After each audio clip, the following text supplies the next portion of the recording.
Okay, so back into Revelation and Book of Revelation. We're in the, I think we ended before with the, on the 12th chapter. We're going to start back into that and then go from there. A great sign appeared in heaven, a woman clothed with the sun, with the moon under her feet, and a crown of 12 stars on her head.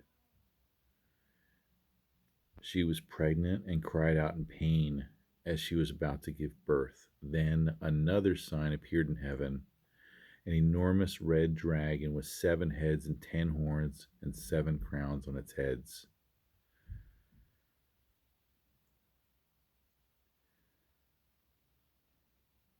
Its tail swept a third of the stars out of the sky and flung them to the earth. The dragon stood in front of the woman who was about to give birth so that it might devour her child the moment he was born. She gave birth to a son, a male child, who will rule all the nations with an iron scepter. And her child was snatched up to God and to his throne. The woman fled into the wilderness to a place prepared for her by God where she might be taken care of for 1,260 days. Then war broke out in heaven. Michael and his angels fought against the dragon, and the dragon and his angels fought back. But he was not strong enough, and they lost their place in heaven.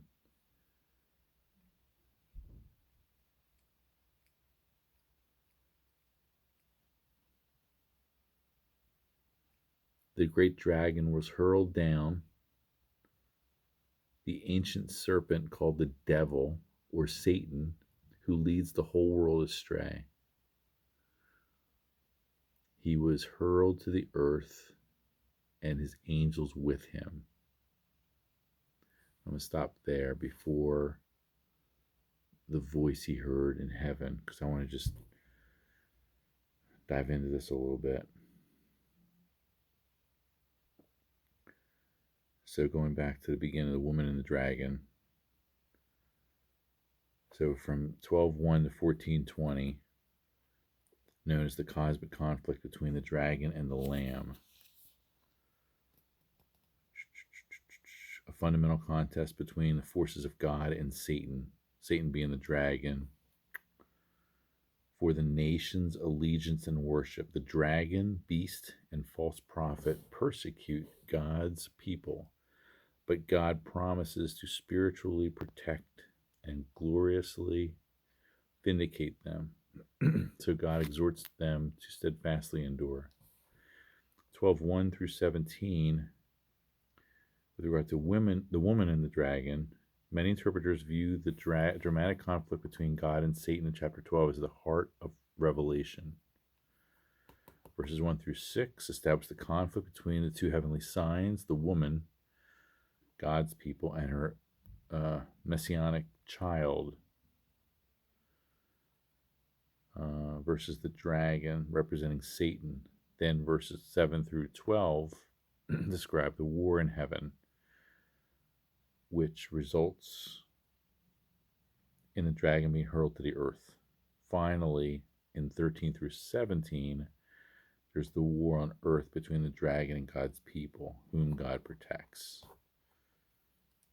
I'm just going to go through any noteworthy footnotes.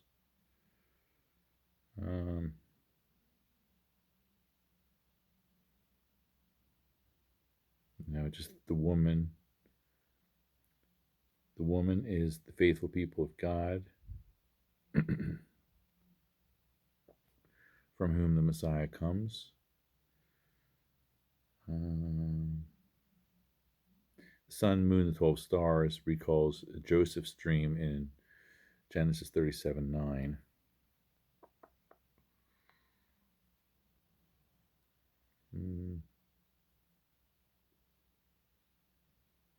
Nothing worth calling out, really.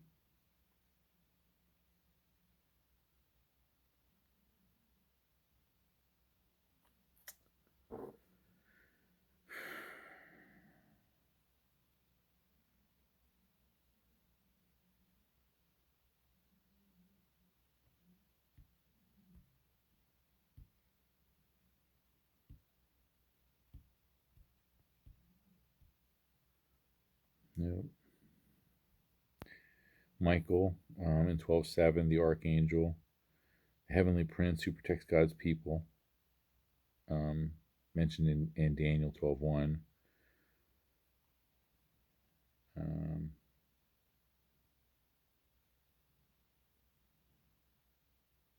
So 12:9, it talked about the great dragon being hurled down. Likely refers to Satan's defeat through Jesus' death and resurrection. Oh, okay. Alternatively, this may designate Satan's primordial fall or the heavens events accompanying the end time tribulation on earth. Ancient serpent, devil, Satan alludes to Genesis 3:1 through 15, which describes the serpent's deception of Eve. Okay, so that gets us through all of those.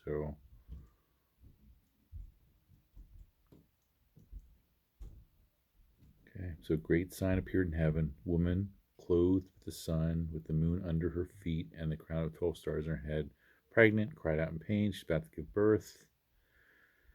Then the dragon, enormous red dragon, appears. Similar kind of power because 7 heads, 10 horns, 7 crowns on his heads. Tail swept a third of the stars out of the sky. Dragon's waiting to devour the child when it's born. Although once she gives birth to a son, the son that's going to rule the nations, the child is snatched up to God and to his throne.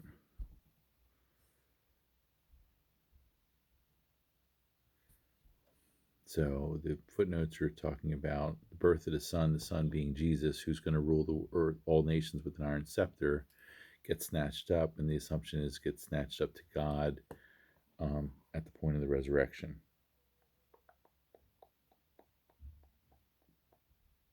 So this is all symbolic or simultaneously happening at an instant in Jesus' life, I assume. This is what's happening in heaven at the time Jesus is born and serves and then is brought up to heaven, or everything is metaphorical. Okay.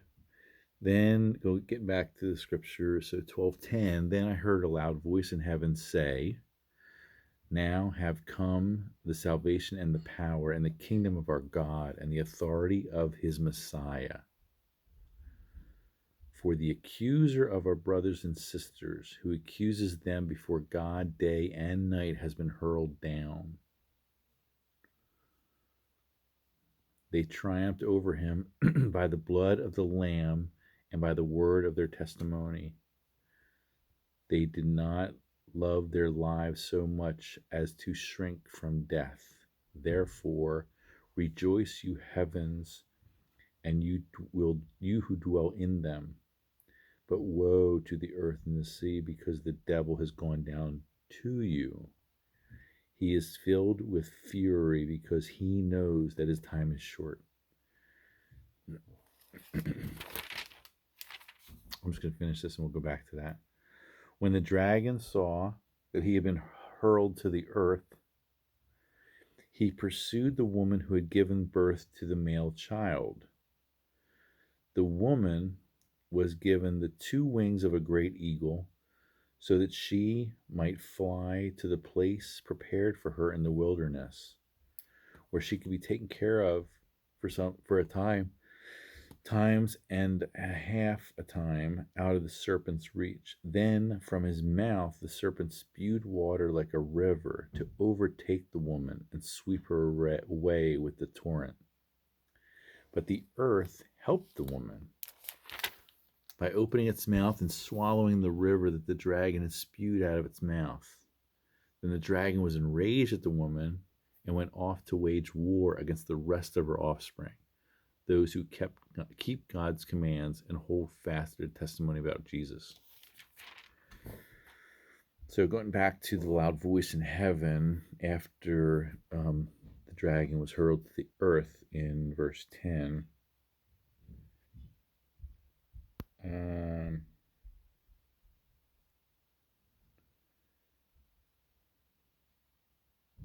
okay, so for the accuser, okay, so this second verse in verse 10. For the accuser hurled down, so it's Satan's fall, motivates praise. He can no longer accuse or condemn believers. 12:11, they triumphed over him. Recalls earlier promises to the victorious.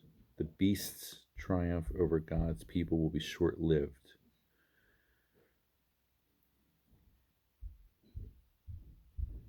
Blood to the word. So it has down, they triumphed over him by the blood of the Lamb and by the word of their testimony. Believers' ultimate victory comes through Jesus' death and their witness, which motivates patient endurance and hope for suffering Christians.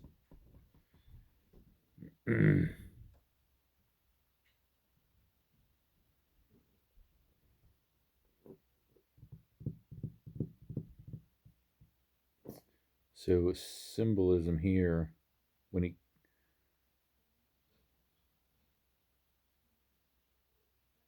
so on 12:14, the woman was given 2 wings of a great eagle. Symbolizes divine protection and deliverance from the Exodus. And then later, so from the serpent's mouth, he spewed water like a river to overtake the woman. Symbolizes persecution and deceit.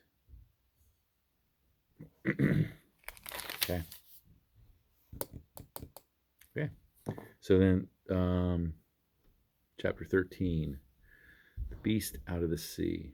So the dragon stood on the shore of the sea, and I saw a beast coming out of the sea. It had 10 horns and 7 heads, with 10 horns on its crown. 10 crowns on its horns, and each head had a blasphemous name.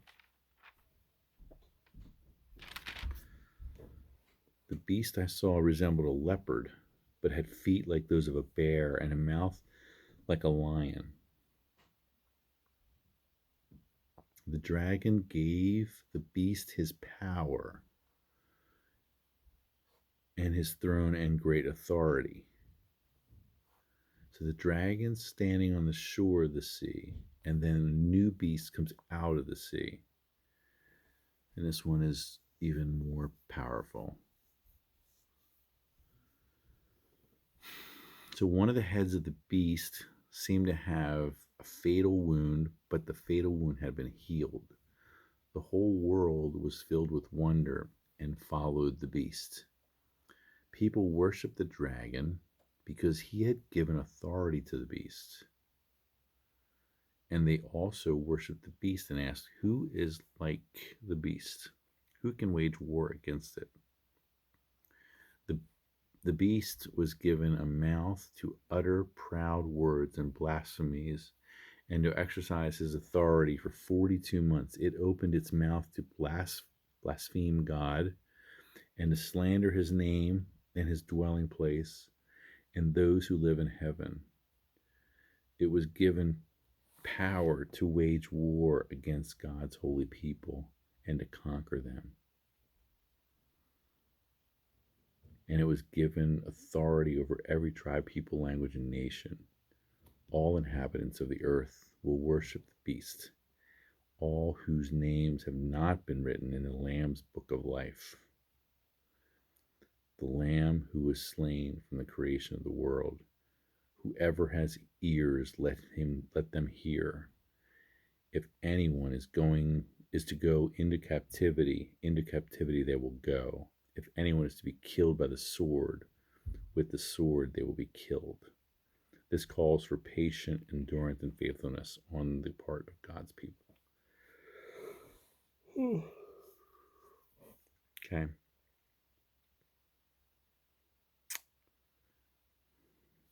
So just looking at the footnotes.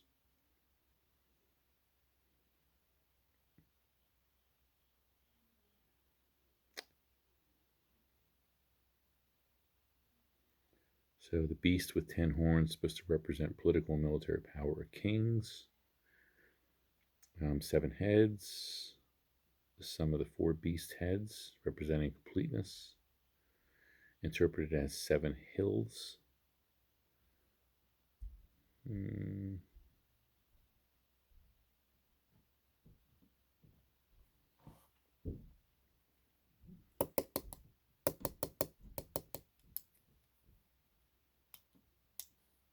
Okay. Then I saw a second beast come out of the earth. So this one came out of the sea. The dragon's on the shore. The other beast comes out of the sea. And now this one comes out of the earth. It had 2 horns like a lamb, but it spoke like a dragon. It exercised all the authority of the first beast on its behalf and made the earth and its inhabitants worship the first beast, whose fatal wound had been healed. I didn't see what that fatal wound was. Oh, here it is. Fatal wound, a counterfeit imitation of Jesus' death and resurrection. Okay.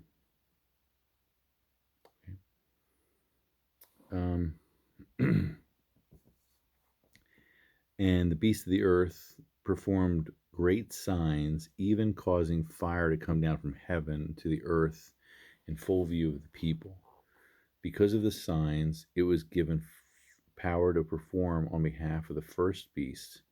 It deceived the inhabitants of the earth. It ordered them to set up an image in honor of the beast who was wounded by the sword and yet lived.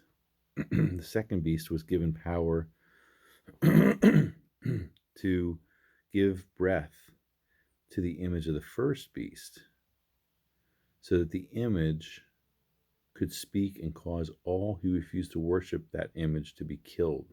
It also forced all people, great and small, rich and poor, free and slave, to receive a mark on their right hands or on their foreheads, so that they could not buy or sell unless they had the mark, which is the name of the beast or the number of its name. This calls for wisdom.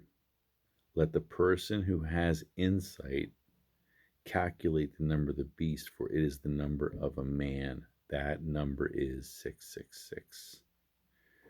All right, this is a lot. So break this down. So 1311, second beast.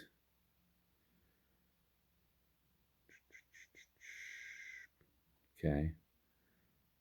1312 receives authority.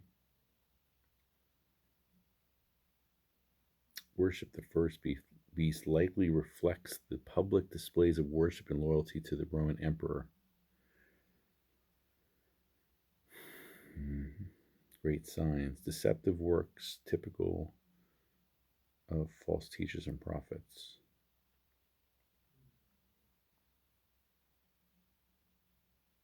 So a lot of this stuff is symbolic of the times with respect to Roman emperors and Nebuchadnezzar in Babylon and temple in Ephesus.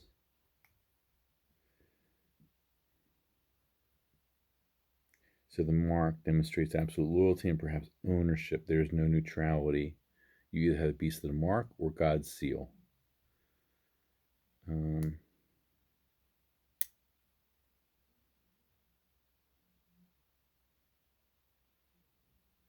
So the mark, the name of the beast, contrasts with believers who have God's name written on their foreheads.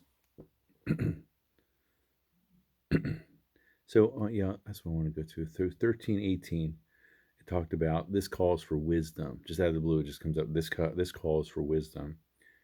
So the footnote is true spiritual understanding allows one to understand the beast's falsehood and resist its deception. True spiritual understanding allows one to understand the beast's falsehood, deception.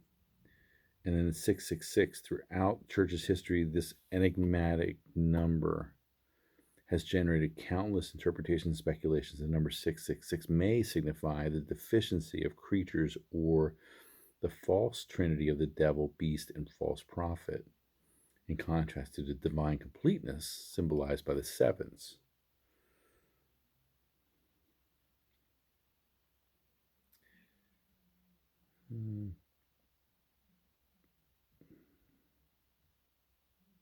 Well, the other one, apparently, if you wrote Nero Caesar in Hebrew characters, it adds up to 666.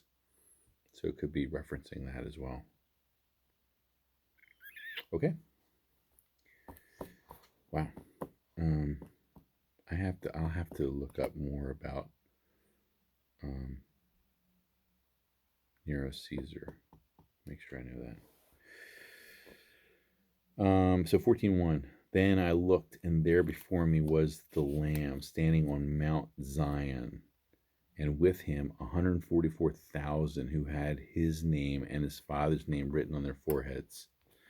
And I heard a sound from heaven like the roar of rushing waters, and like a loud peal of thunder. The sound I heard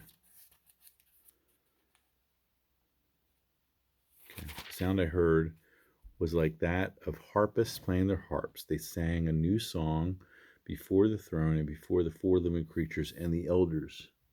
No one could learn the song except the 144,000 who had been redeemed from the earth. These are those who did not defile themselves with women, for they remained virgins. They follow the Lamb wherever he goes. They were purchased from among mankind and offered as first fruits to God and the Lamb. They followed the Lamb wherever he goes. They were purchased from among mankind and offered as first fruits to God and the Lamb. No lie was found in their mouths, and they are blameless. Okay. Then I saw another angel flying in midair. He had the eternal gospel to proclaim to those who live on the earth, to every nation, tribe, language, and people. He shouted in a loud voice, "Fear God and give him glory, because the hour of his judgment has come.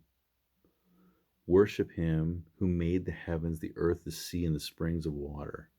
The second angel followed him and said, follow the angel to him. Fallen is Babylon the Great, which made all the nations drink the maddening wine of her adulteries. The third angel followed them and said in a loud voice, "If anyone worships the beast and its image and receives its mark on their forehead or on their hand, they too will drink the wine of God's fury,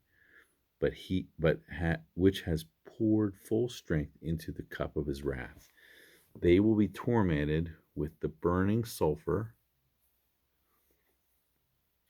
in the presence of the holy angels of the Lamb.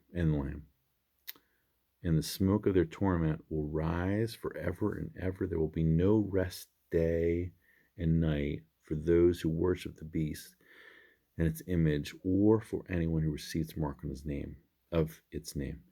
This calls for patient endurance on the part of the people of God who keep his commands and remain faithful to Jesus. Then I heard a voice from heaven say, "Write this: Blessed are the dead who die in the Lord from now on. Yes," says the Spirit, "they will rest from their labor, for their deeds will follow them." That's 14:13.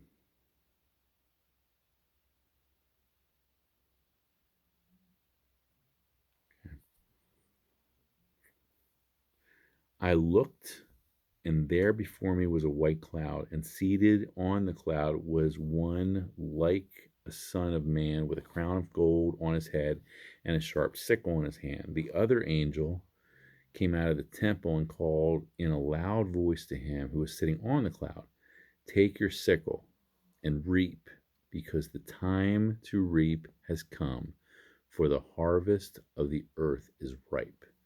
So he who was seated on the cloud swung his sickle over the earth, and the earth was harvested.